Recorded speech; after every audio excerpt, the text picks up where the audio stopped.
my friends.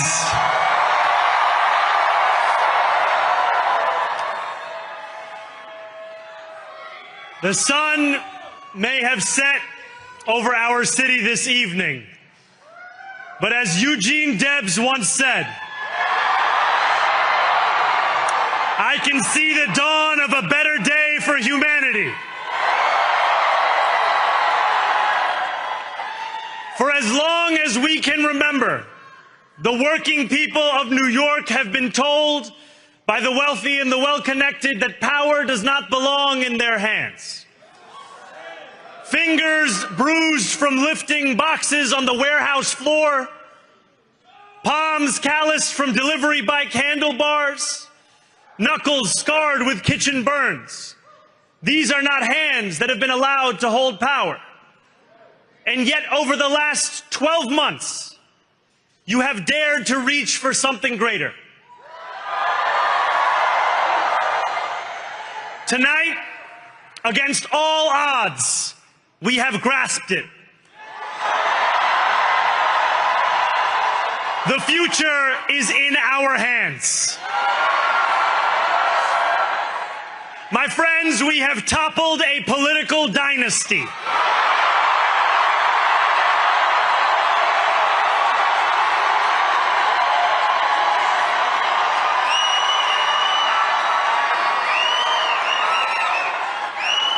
I wish Andrew Cuomo only the best in private life. But let tonight be the final time I utter his name as we turn the page on a politics that abandons the many and answers only to the few.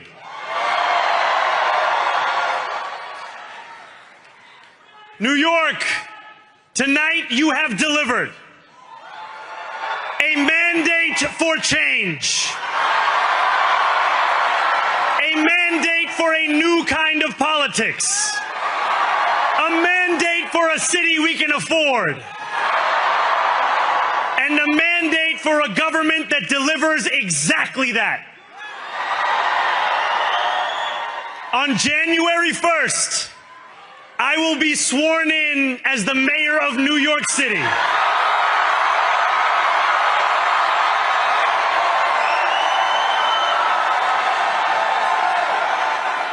And that is because of you.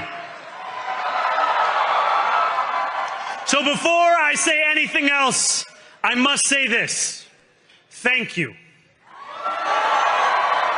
Thank you to the next generation of New Yorkers who refused to accept that the promise of a better future was a relic of the past. You showed that when politics speaks to you without condescension, we can usher in a new era of leadership. We will fight for you because we are you. Or as we say on Steinway, ana minkum wa ilaykum.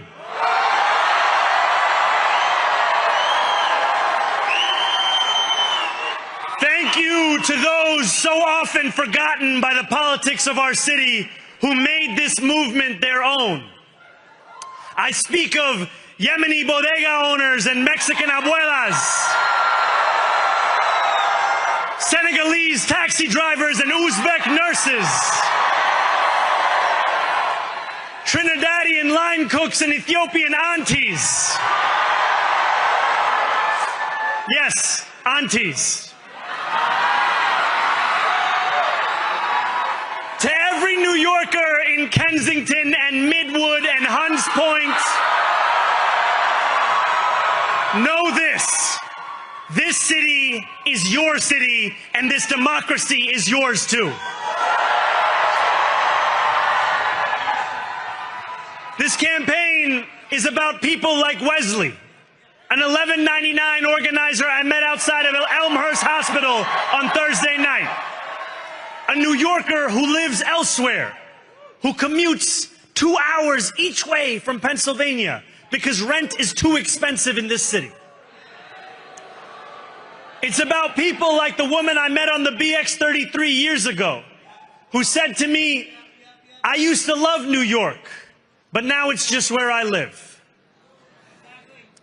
And it's about people like Richard, the taxi driver I went on a 15-day hunger strike with outside of City Hall,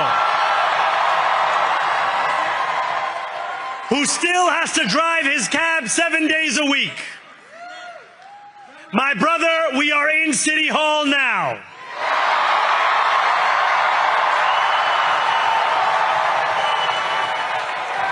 This victory is for all of them, and it's for all of you. The more than 100,000 volunteers who built this campaign into an unstoppable force. Because of you, we will make this city one that working people can love and live in again. With every door knocked, every petition signature earned, and every hard-earned conversation, you eroded the cynicism that has come to define our politics. Now, I know that I have asked for much from you over this last year. Time and again, you have answered my calls. But I have one final request. New York City, breathe this moment in. We have held our breath for longer than we know. We have held it in anticipation of defeat. Held it because the air has been knocked out of our lungs too many times to count. Held it because we cannot afford to exhale. Thanks to all of those who sacrificed so much, we are breathing in the air of a city that has been reborn.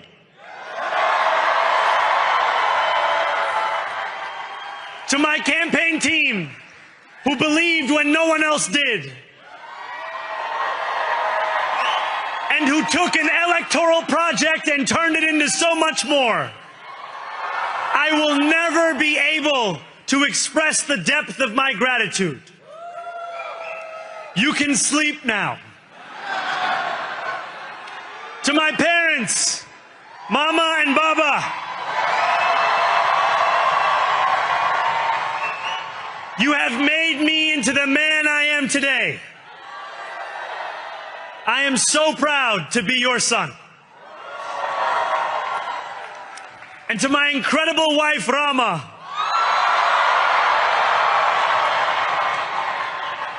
Hayati, there is no one I would rather have by my side in this moment and in every moment.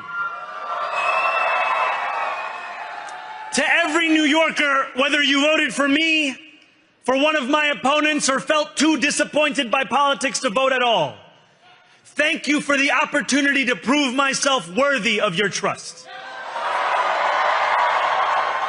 I will wake each morning with a singular purpose: to make this city better for you than it was the day before. There are many who thought this day would never come, who feared that we would be condemned only to a future of less, with every election consigning us simply to more of the same. And there are others who see politics today as too cruel for the flame of hope to still burn. New York, we have answered those fears. Tonight we have spoken in a clear voice. Hope is alive. Hope is a decision that tens of thousands of New Yorkers made day after day, volunteer shift after volunteer shift, despite attack ad after attack ad. More than 1 million of us stood in our churches, in gymnasiums, in community centers, as we filled in the ledger of democracy. And while we cast our ballots alone, we chose hope together. Hope over tyranny. Hope over big money and small ideas. Hope over despair. We won because New Yorkers allowed themselves to hope that the impossible could be made possible. And we won because we insisted that no longer would politics be something that is done to us. Now it is something that we do.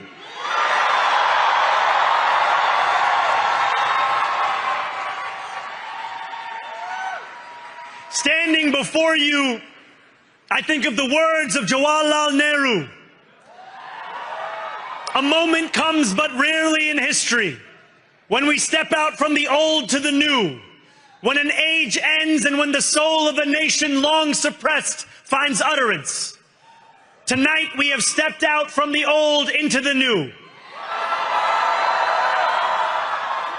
So let us speak now with clarity and conviction that cannot be misunderstood about what this new age will deliver and for whom.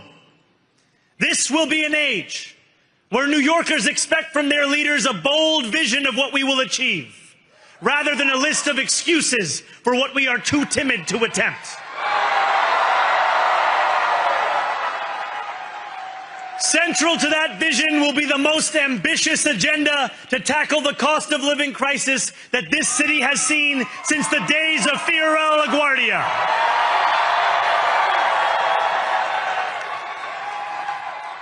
An agenda that will freeze the rents for more than 2 million rent-stabilized tenants. Make buses fast and free. And deliver universal child care across our city. Years from now, may our only regret be that this day took so long to come. This new age will be one of relentless improvement. We will hire thousands more teachers. We will cut waste from a bloated bureaucracy. We will work tirelessly to make lights shine again in the hallways of NYC developments where they have long flickered. Safety and justice will go hand in hand as we work with police officers to reduce crime and create a department of community safety that tackles the mental health crisis and homelessness crises head on. Excellence will become the expectation across government, not the exception. In this new age we make for ourselves, we will refuse to allow those who traffic in division and hate to pit us against one another. In this moment of political darkness, New York will be the light. Here, we believe in standing up for those we love. Whether you are an immigrant, a member of the trans community, one of the many black women that Donald Trump has fired from a federal job, a single mom still waiting for the cost of groceries to go down, or anyone else with their back against the wall, your struggle is ours too. And we will build a city hall that stands steadfast alongside Jewish New Yorkers and does not waver in the fight against the scourge of anti-Semitism. Where the more than 1 million Muslims know that they belong. Not just in the 5 boroughs of this city, but in the halls of power. No more will New York be a city where you can traffic in Islamophobia and win an election.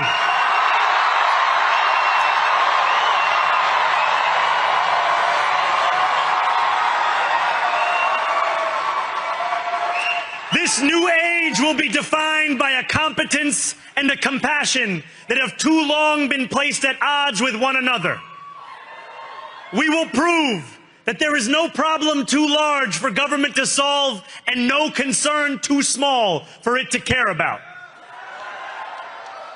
For years, those in City Hall have only helped those who can help them.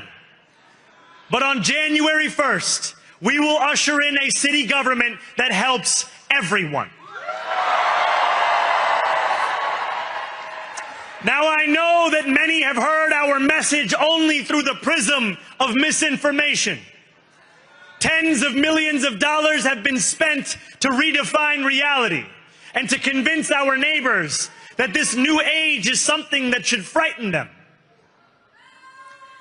As has so often occurred, the billionaire class has sought to convince those making $30 an hour that their enemies are those earning $20 an hour. They want the people to fight amongst ourselves so that we remain distracted from the work of remaking a long broken system. We refuse to let them dictate the rules of the game anymore. They can play by the same rules as the rest of us. Together, we will usher in a generation of change. And if we embrace this brave new course, rather than fleeing from it, we can respond to oligarchy and authoritarianism with the strength it fears, not the appeasement it craves. After all, if anyone can show a nation betrayed by Donald Trump how to defeat him, it is the city that gave rise to him.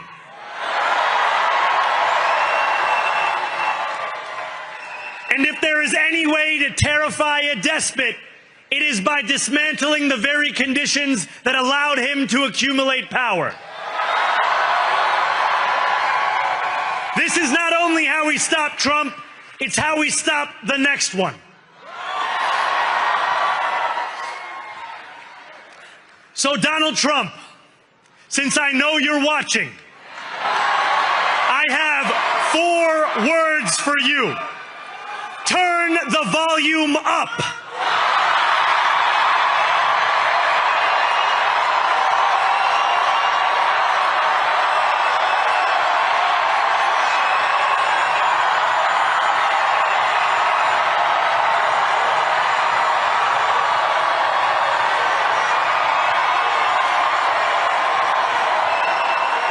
We will hold bad landlords to account because the Donald Trumps of our city have grown far too comfortable taking advantage of their tenants.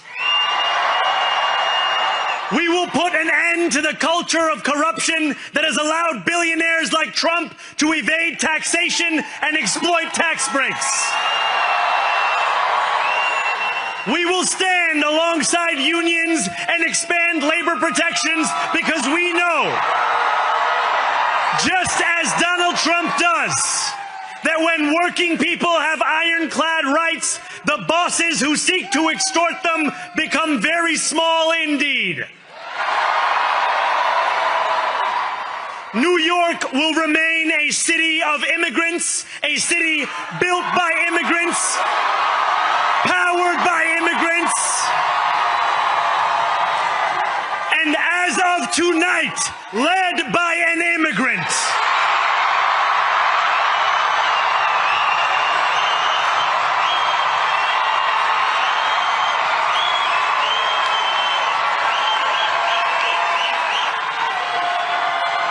So hear me, President Trump, when I say this. To get to any of us, you will have to get through all of us.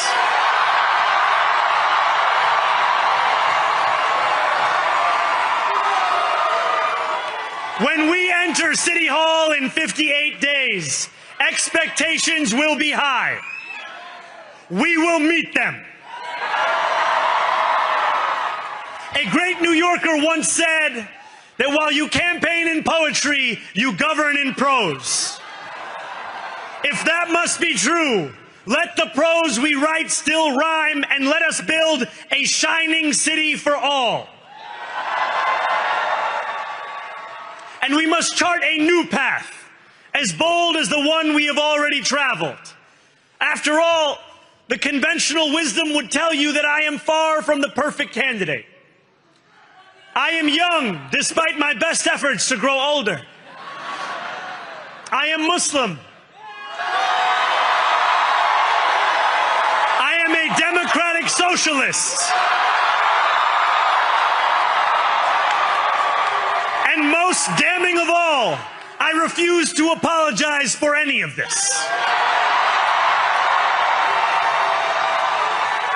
And yet, if tonight teaches us anything, it is that convention has held us back. We have bowed at the altar of caution, and we have paid a mighty price. Too many working people cannot recognize themselves in our party. And too many among us have turned to the right for answers to why they've been left behind. We will leave mediocrity in our past. No longer will we have to open a history book for proof that Democrats can dare to be great. Our greatness will be anything but abstract. It will be felt by every rent-stabilized tenant who wakes up on the first of every month, knowing the amount they are going to pay hasn't soared since the month before. It will be felt by each grandparent who can afford to stay in the home they have worked for, and whose grandchildren live nearby because the cost of childcare didn't send them to Long Island. It will be felt by the single mother who is safe on her commute and whose bus runs fast enough that she doesn't have to rush school drop-off to make it to work on time. And it will be felt when New Yorkers open their newspapers in the morning and read headlines of success, not scandal. Most of all, it will be felt by each New Yorker when the city they love finally loves them back. Together, New York, we're going to freeze the... Together, New York, we're going to make buses fast and... Together, New York, we're going to deliver universal... Let the words we've spoken together, the dreams we've dreamt together, become the agenda we deliver together.